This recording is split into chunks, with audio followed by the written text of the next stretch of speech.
Impressive memory, Mouse, especially for someone not involved in a case. Yeah, you know it better than I do. Like I said, my dad talked about it quite a bit. Like, that's cool and all, but what's the point? Hmm? I mean, by your own story, it's clear that Brian's dad did it, right? That would indeed be the natural conclusion. When you combine everybody's testimonies, the time of death, the money in the car, the odd story about the pre-recorded message, and the stolen MasterCard, yeah, it definitely looks that way. I mean, that's what I thought for the longest time. But if there's more to the story, then maybe I was at a loss of words. It's not like I could come up with a solution. How could I? The world had been unable to prior to this point. However, Doc clicked his tongue. You know, I think there's actually a hole in that story. What do you mean? For the first time, Doc thought carefully about his next words. You know when I showed everybody the knife? Yeah? Well, I was reaction testing. I'm a pretty good poker player, which means I'm pretty good at reading people. And while it was minor when I showed off that knife, I thought I saw a towel. I wasn't sure before if I was just imagining things or what, but recounting the story like that, with a suspect in mind. Before Doc could continue, something very strange happened. All of a sudden, heavy metal music began to blare through the room. It was coming from some speakers on the wall I hadn't paid much mind to before this point. I guess it was a system meant to play music. I tried to ask Dog what was happening, but whatever he answered I could barely hear. I mean, it was blaring loud.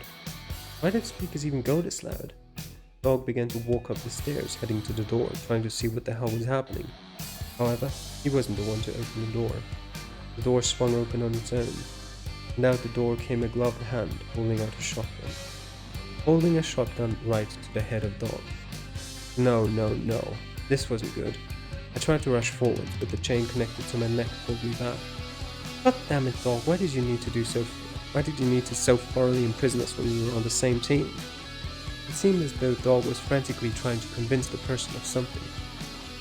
Although it seemed like a moot point, with the music being as loud as it was. But his face was flushed with something. Something more than just horror. It was recognition in his eyes. After a few seconds, it was clear that negotiations were not in the cards. Dog began to turn his head to us, and in that moment I saw the shotgun recoil back. It recoiled because it just sent a bullet flying through Dog's head. No! Why, when everything else was so loud, could I hear my own scream with such crystal clear accuracy? Why was that what I was able to hear? After firing the shotgun, the gloved hand which had been holding it retreated back behind the doorway. Dog, on the other hand, put his 2 seconds left of life to some use. One of his hands clasped around his own mouth, and with his other he stuck out 3 fingers. I had no idea what this meant. I just have a thought. Remember? Computer room. The numbers were 2, 3, 4, and 9. Who is number 3? I think 9 was the one that was already put in, which leaves 3 other people, Fox, Tiger, and Bunny. And considering my whole thoughts so far had been Tiger. That's who I think it might be, but in all honesty, I can't 100% remember. But okay. But he looked me dead in the eyes when he did this. He was doing it for me. It was unnerving, the sight of Dog staring me down with blood rushing out the side of his head. I don't know at what point he stopped seeing me, but I know at what point I stopped seeing him. Because a few seconds later, the lights in the basement went out. It was pitch black. At the same time, the music stopped. I could very clearly hear the sound of footsteps going down the stairs. I could hear the footsteps approaching, and I could hear the sound of a shotgun being pumped. I closed my eyes, trembling and shaking, and then I couldn't hear much of anything. Hello? Is this the right place? Ah, Pig, so good of you to join us. Come have a seat, let me pour you a drink. Rooster was standing at the bar tap, acting like a bartender. Been watching Noir recently? How did you know? Just a guess. Well, it's good to see you guys. I'm surprised we were allowed to enter this place. I thought the police would be keeping it under surveillance. We were, but it became pretty clear soon. It became clear pretty soon that Dog didn't plan on returning to his bar when he was on a run from the state. If no one's here running this place, how was it all unlocked? Locks are really more of a suggestion than anything. Anyways, is this everybody? Everybody who we know is still alive at any rate. Don't speak like that. I'm sure Mouse, Snake and Dragon are all still alive. Unfortunately, the odds of that drop day by day. Fox, since when did you become such a pessimist? We talked back in that high school, right? Anyways, I also didn't think Dog planned on killing those three when he kidnapped them. But the practicalities of keeping three grown adults as hostages for weeks are quite difficult. They don't show up soon. Well, maybe this is the matter Dog wishes to speak with us about. I imagine he didn't call us here for no good reason.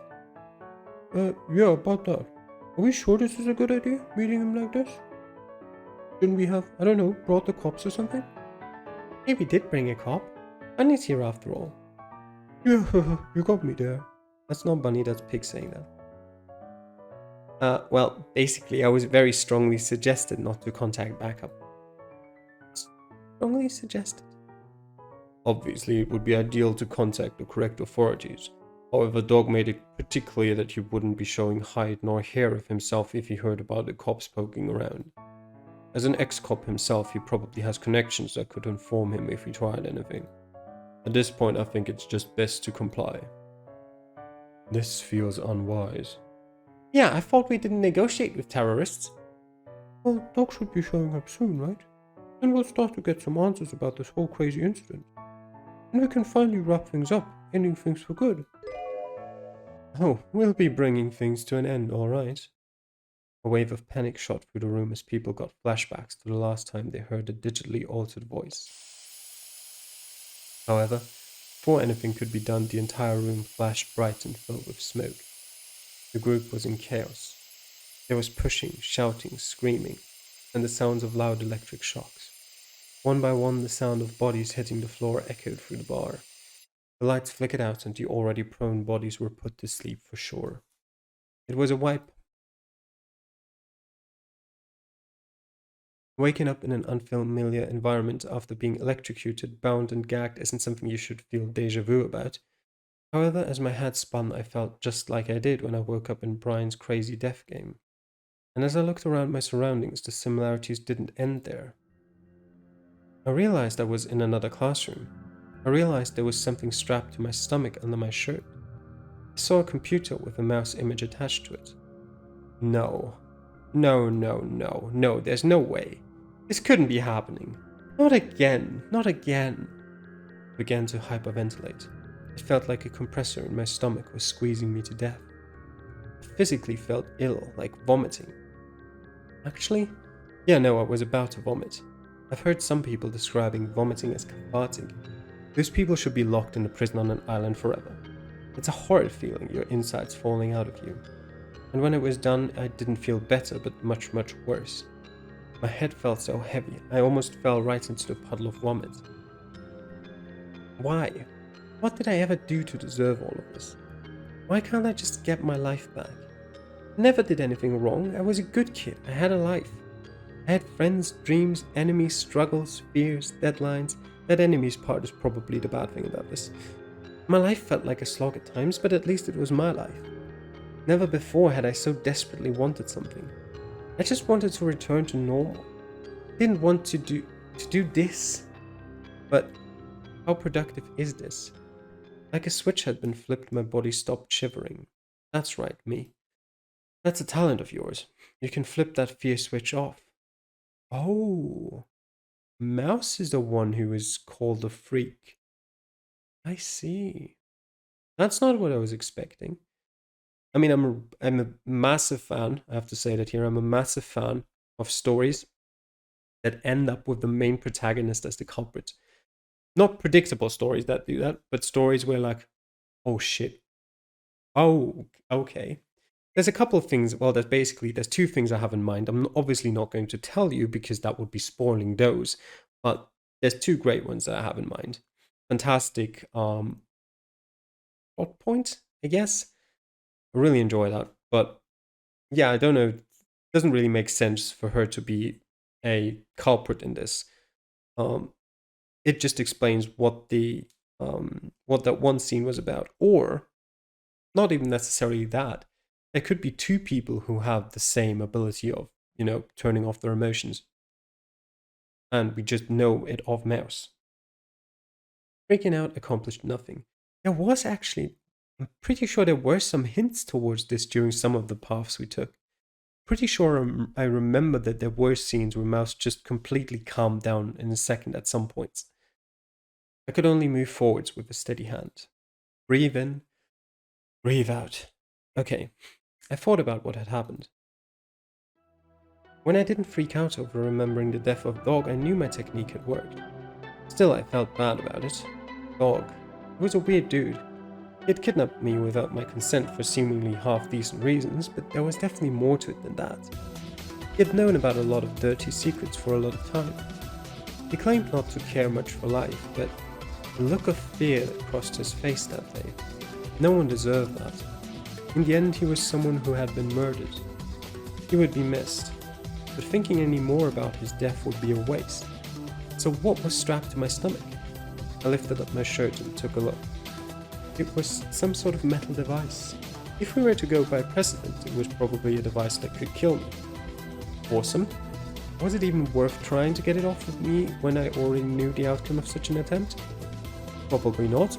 I decided to go check on the computer. Last time it was a tablet, now a computer? I tried interacting with it, but it was powered down. Right. Well, there was but so much that could be done inside the classroom. At some point I'd need to move forwards. Exiting the classroom, I found myself in a hallway. It was at this point that I was certain that the school was a separate one from the place I'd previously been imprisoned on. I was clearly on the first floor of the building. It was hard to tell just from my current location, but it seemed like this school was a lot smaller than the one I'd been at before. Looking on the ground, I noticed a trail of taped arrows leading me, well, somewhere. I guess that's where I was supposed to go. However, before I could move anywhere, I noticed a familiar face walk out of the nearby classroom. Ox! Mouse. Relieved to see someone I knew, I rushed over and hugged him. He responded a little awkwardly, but ultimately he responded by embracing me in kind. I'm so glad to finally see somebody else. And I'm glad to know you're not dead. Although I must say I have a number of questions. Yeah, that makes two of us. It seems like we keep finding ourselves in thoroughly unreasonable situations, huh? Indeed. Say, why is this school empty? Is it not a school day? Mouse, how could you be so foolish? It's winter break. Really? I swear it hasn't been that long since the Zodiac race. It has. Maybe winter break starts earlier nowadays. Anyways, probably more important things to talk about. Indeed. I gave Ox the short version of everything that had happened with me. As I explained it to him, he nodded as if he had expected something like that. Like what I was saying. In turn, he gave a brief recap of everything that had occurred on the outside since I was kidnapped. He also talked about how all the past victims had been summoned to Dog's bar, how another mysterious voice played on a speaker, and how they were all ambushed. So, basically it looks like it's starting up again? Ox took a deep sigh. That would appear to be the case, yes. To what end I remain entirely uncertain. The supposed mastermind of the previous incident should be dead, and yet we are all here. A true mystery. At this point I think we don't really have any choice but to roll with the punches. That's about where I'm at with things at this point. But hey, if we're doing a repeat, we should all be able to get out again, right? If we're doing a repeat. Well, I admire that you're able to bounce back from being cast into hell so quickly. Counting's not going to solve anything, right? My father used to say the only way out when you're in the middle of the forest is through. I suppose you're correct. As absurd as it is, we've not much choice but to play the proverbial game once more. Very well then. I suppose these arrows are leading us to the start line again. It would stand to reason.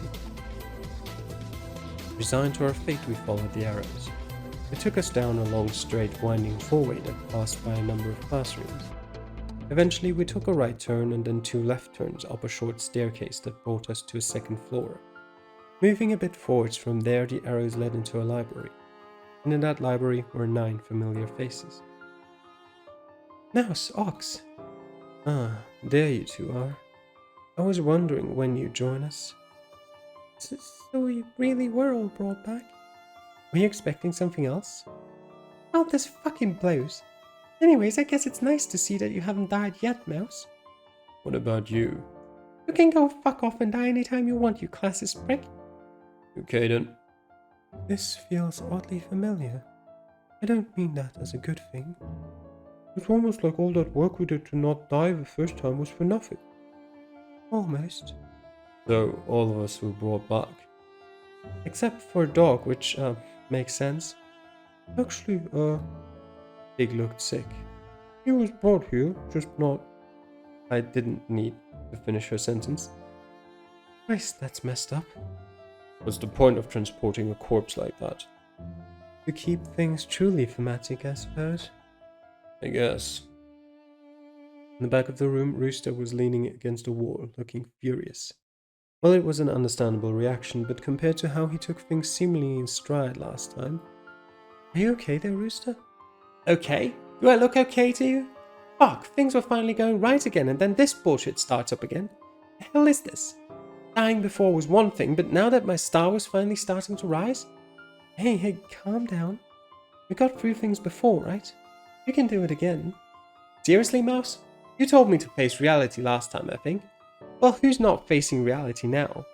We got through things last time by a fluke, a random loophole we were lucky enough to catch early on. You really think things will go that smoothly this time? That's... Before I could say anything else, a voice played over the speakers. Attention, bidders. Please be silent. A very important announcement is about to begin. Anyone who disrupts said announcement shall be punished. And just like that, a projector stacked on a bookshelf turned on and began to project a bizarre video on the whiteboard.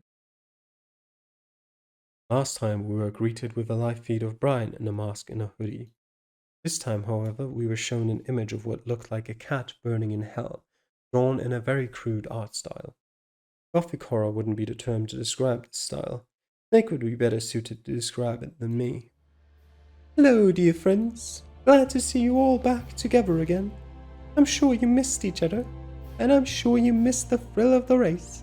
I know you previously met with the Jade Emperor. He put you all on trial and you passed his gauntlet fine enough. So then, are you all free to rejoin the world? I think not. I think he was too kind on my fellow sinners. And so it falls on me, the cat, to truly put you all to the test. I'm sure you're... Suddenly, Monkey spoke out. Okay, that's enough. I can't do this whole thing again. Whoever's behind this, stop hiding behind these masks. I'm sure with an earnest discussion we could figure out who... All of a sudden, Monkey winced in pain, clutching her stomach. That, my friends, is what you call a warning. The next person to interrupt my explanation will be silenced in a much more permanent manner. We all got the point. Very well then, I understand that you all have been through a similar experience before. No need to slow things down going through all the gritty details. You all already know that the device strapped around your stomach cannot be removed. You all already know that it can be used to execute any of you at my will. You all already know that exiting the building before the game has finished will result in execution. Let's just get to the juicy bits, shall we? That is to say, the rules of the game you all will be facing off in. The rules of the Zodiac bid. The screen changed to an image of a wheel with the Zodiac animals all wrapped around it. First things first, I want to explain how scoring will work in this game. It's a little complicated and it's absolutely critical to understanding how to play, so we'll start with this. Throughout the game, you may be able to collect animal cards. The thing about these cards though is that their point value is dependent on who has them. Let me explain for example. Say the mouse collects a mouse card. To her it will be worth 3 points. Say she also collects an ox card and a pig card. Since each of these animals is one space away from her on the wheel, these cards would be worth 2 points each. Following this pattern, to her, the tiger and the dog card would be worth 1 point. The bunny and the monkey would be worth nothing. The dragon and the rooster would be worth -1 point. The snake and the sheep would be worth -2 points.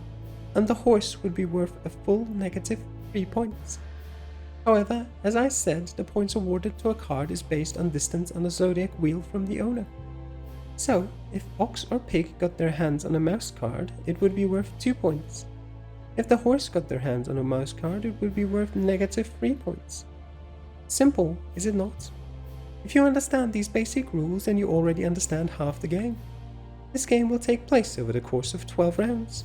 There are a total of 48 cards, 4 cards of every animal. The first 2 rounds, 9 cards will be dealt on the communal table. The next 3 rounds, 6 cards will be dealt. In the next 4 rounds, 3 cards will be dealt. And the final 3 rounds will commence without any cards being dealt. Every round will last 30 minutes. At the end of the round, the cards present on the communal table will be displayed on everybody's computer. Then, for the next 33 seconds, everyone will be forced to take an action. Failure to take an action in a round will result in an execution. Operating a computer that doesn't correspond to your animal will result in an execution. There are a total of 4 actions you can take during a round. You can attempt to take any card currently on the communal table. If you're the only person to take that card, congratulations, it is transferred to your hand. However, if multiple people attempt to take the same card, it will be ripped in the struggle and nobody will receive the card. If nobody attempts to take a card, the card will remain on the communal table until somebody attempts to take it. If you have cards in your hand, you can choose to set the card on the communal table. If you do this, the card will appear on the communal table in future rounds until it is taken. Alternatively, you could just directly give a card to a fellow player. That will transfer the card directly from your hand to theirs. Finally, if all this card transferring business is too much for you, you could always choose to check another player. If you do this, you'll learn how many cards that person has in their hand. That's not the only way of getting info. At the end of even numbered rounds, the current point total of every player will be projected in this room. Anyways, the game continues until someone can amass a hand worth 9 points. At that time, the animal with the winning hand will be considered the dominant animal. Then we'll check who has dominant animal cards in their hand. Whoever has the most dominant animal cards in their hand will be proclaimed the winner. In the case of a tie, there can be multiple winners. The winners will be able to leave this building peacefully. On the other hand, all non-winners will be faced with execution. How exciting! So that's that basically. The rules are pretty simple, don't you think? Anyways, the first round will begin shortly. Oh, I suppose there are 2 more things I should mention. Firstly, if all 12 rounds pass without somebody assembling a 9-point hand, I'll just have to declare the game null and void. In that case, I'll just execute everybody. And secondly, it'd be mean if people got caught off guard by the action phase of the round starting. To help with that, a warning will play throughout the school 2 minutes before the action phase begins. Okay then, ready to have some fun? Show me a game that's a little less predictable, why don't you? And just like that, the projection shut down. Well, that was something. Okay, temperature check, real quick. I'm not saying that the Zodiac race was all that better or anything, but it at least had the air of some sort of final judgment thing. This just feels like we're on a bad game show, right? I mean, am I imagining this? Is it just me? Because I feel like it's incredible how much less authentic this feels. Yeah, I kind of get what you're saying. This seems different somehow. I remain unsure if this game is more artistic or less than the one we have faced before. However, whatever the case may be, the truth remains unaltered. We shall have to face this game down head on. Hey, but we can do that real easily, right? I mean, even I get what we need to do, and I'm not even all that smart. The cat said if there's a tie in terms of who has the most dominant animal cards, everybody can win. Which means so long as nobody takes the winner's card, we can all get out alive. Right? However, the winner's card will be the easiest way for a winner to get to the needed 9 points. Now, is this not an issue to consider? There's still the cards worth 2 points and 1 point to the winner. Someone can get a total of 24 points without getting a single card of their own. However, things aren't going to just end here, are they? Huh? Ross is right. Last time the Jade Emperor added a rule later on which made me and Ox a traitor. They're probably going to do something like that again. But unlike last time, it doesn't sound like there are any items or anything that will let us fix that. Are we really going to be alright? Okay, everybody, listen up. We really don't have time to lose on the typical petty squabbling or banter which constituted much of our time in the last moronic death game we were all put into. The rules this time are harsher and the time limits are tighter. If the creator behind this game decides to later alter this game from a team effort to a lynching, well, there's not much we can do. Instead, we simply need to establish and follow an optimal strategy. In this case, doing so is not a particularly difficult mission. First off, we need to choose somebody to be a designated winner. For the sake of ease, let's just say that person will be Tiger. She's like our mascot now, and let's go with her. Oh yeah. Now the card that will score for Tiger, other than Tiger cards, are the Mouse, Ox, Bunny and Dragon cards. Therefore Mouse, myself, Bunny and Dragon will be responsible for picking up our own type of card when it appears and gifting it to Tiger. For the sake of things, Pig and Snake can also pick up their own type of card and gift it to Tiger, as those will be neutral to her score. As for everybody else, your job will be to simply not interfere. Check somebody on round when there's nothing to do. On the other hand, if a Tiger card shows up, everybody not assigned a task should try and take it. That will inevitably result in the Tiger card being ripped up.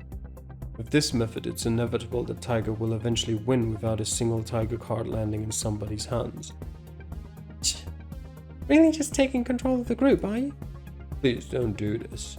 We don't have time. Does anyone have any actionable objections to my plan? It seems a sensible enough strategy. I think it makes sense. I see no issues. Great, then in that case we've got a plan. So, okay then, do whatever you want until the 2-minute warning. And like that, people began to disperse. Class dismissed. Frankly, I wasn't so confident everything would go nearly as cleanly as Ox claimed it would. I was also still confused about so many points. There were a lot of mysteries about, and I could feel myself on the cusp of solving at least a few of them. The key had to lie with the incident surrounding Amadeus Bowen's murder. To get to the bottom of it, I needed to interrogate more people. So it was just a matter of who to talk to. Oh god. Well, now is the point to make a save. Let me just quickly check something. Okay, just checking the recording is still running and working. Oh god. Who do I talk to? Ideally, we'd want to talk to someone who is on scene. Tiger, actually. Tiger and Rooster are the people I'd most like to talk to. Because we've heard Snake's opinion. Sheep is then third choice because she actually did leave for a while. Tiger was another key witness in the incident. She probably had some insights worth discussing. Compared to her visit in the classroom she was lounging in. Actually, is there a possibility that Amadeus Bowen was already dead and there was just something that Horse did after killing him that made his body not decay in a way that the time of death could not be quite accurately determined and was just off by a couple of hours? Maybe. I don't think... I really wish people would quit asking me about it. I mean, I get it, I know it was important. And my memory's really not the best, you know? Why... Oh, we also know... Wait, that was Tiger, wasn't it? Tiger is like almost legally blind or something? Like she sees very badly.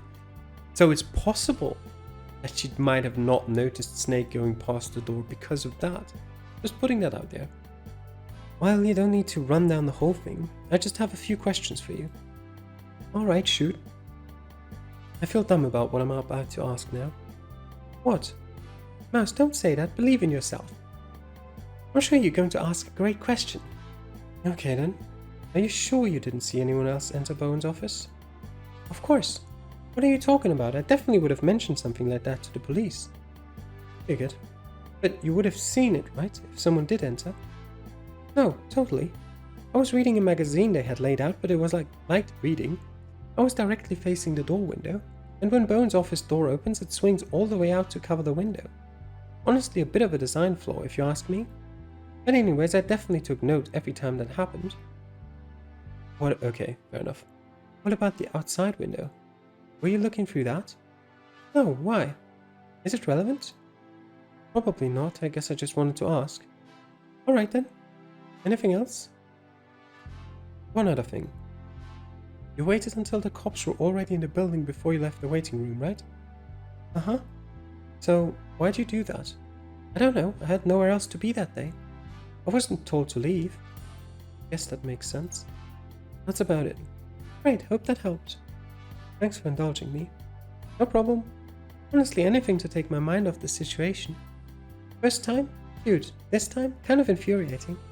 I'm trying to keep my cool, but yeesh, it's not easy.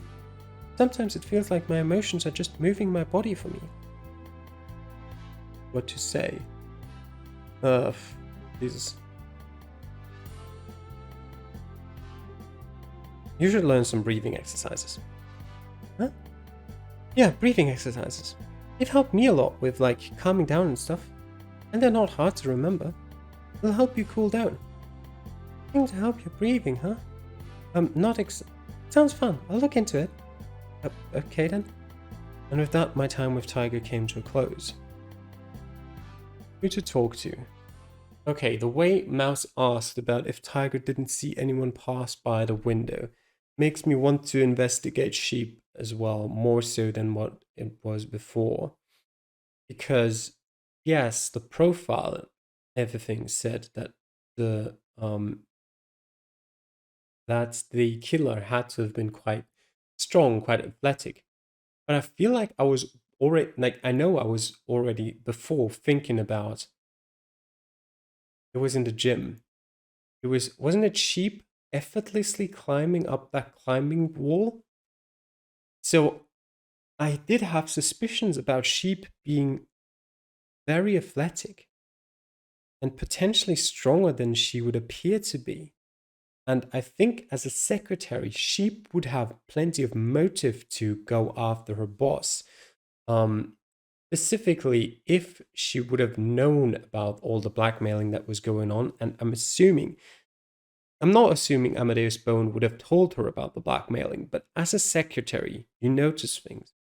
It wouldn't surprise me if she had just been able to piece things together over time. Let's have a chat, Sheep.